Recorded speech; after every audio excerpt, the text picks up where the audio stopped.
between West Ham and Millwall in East London. The 44-year-old is said to be in a stable condition in hospital. There were also several arrests for disorder and breaches of banning orders in what police described as large-scale trouble in the build-up to the game.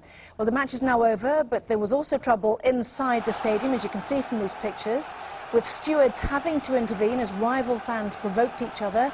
Play was stopped on several occasions after fans invaded the pitch.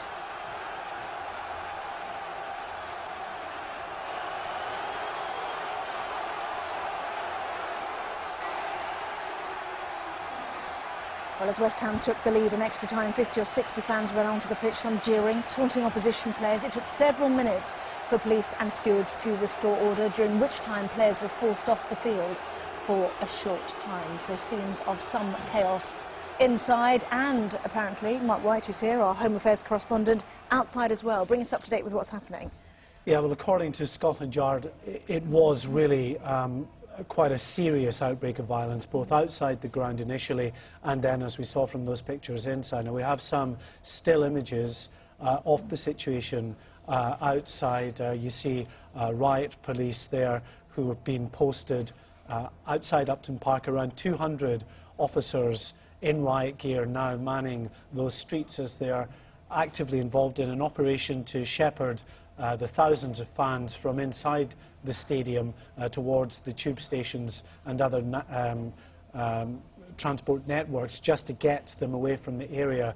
During the match, they kept hundreds of these fans contained outside the stadium, fans who they said had pre-organised this violence, had taken the time to get to the stadium and partake in, as I say, what was quite serious disorder. At times there were bricks and bottles that were thrown at the police officers and at rival groups of fans as well.